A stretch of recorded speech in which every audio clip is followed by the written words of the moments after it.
Il y a ceux qui pensent et ceux qui font. Il y a ceux qui imaginent et ceux qui agissent. Il y a ceux qui parlent de leurs rêves et ceux qui les construisent, pièce par pièce, à force de silence, de solitude et d'acharnement. Lui, il ne parlait pas. Il mesurait, il ajustait, il observait le monde comme on observe un plan, avec méthode, avec distance. Il était de ceux que l'on ne remarque pas, mais dont le monde intérieur est plus vaste que celui qu'il laisse voir.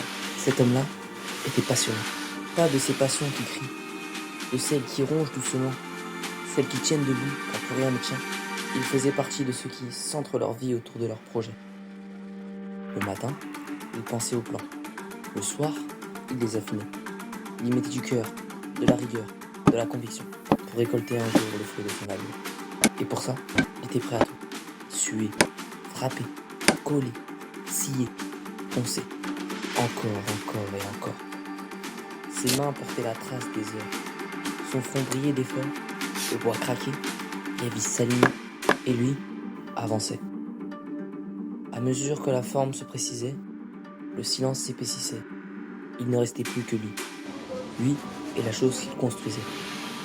Une pièce après l'autre, le puzzle prenait corps, et peu à peu, le travail payait. La fin s'approchait, la structure prenait forme, et la joie revenait. Une joie discrète, profonde, une flamme dans l'ombre.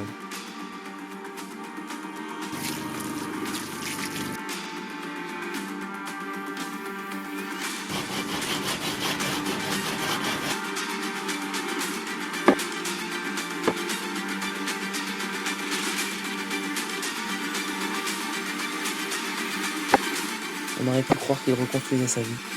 En vérité, préparait sa sortie. Mais lui seul le savait. Et quand l'ouvrage fut terminé, la joie s'effaça. Le but atteint, la tension retombait. Le vide revint, brutal, absolu. Un vide qui portait l'écho de ceux qu'il avait perdus. Ce projet qu'il avait tenu debout pendant des semaines était maintenant derrière lui. Et avec lui, le rythme, le sens, le bruit. Il le savait, il l'avait prévu. Sa machine était prête à mettre fin à sa vie.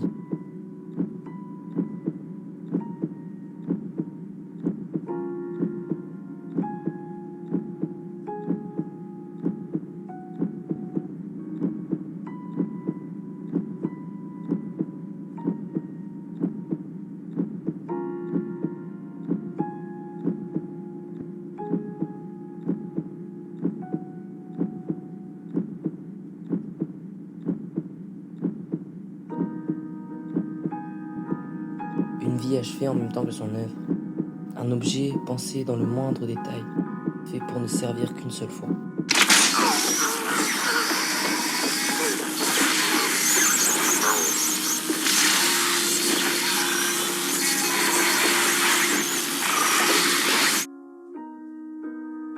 Une passion qui lui aura permis d'oublier, qui lui aura fait mal, et qui au final lui aura ôté la vie.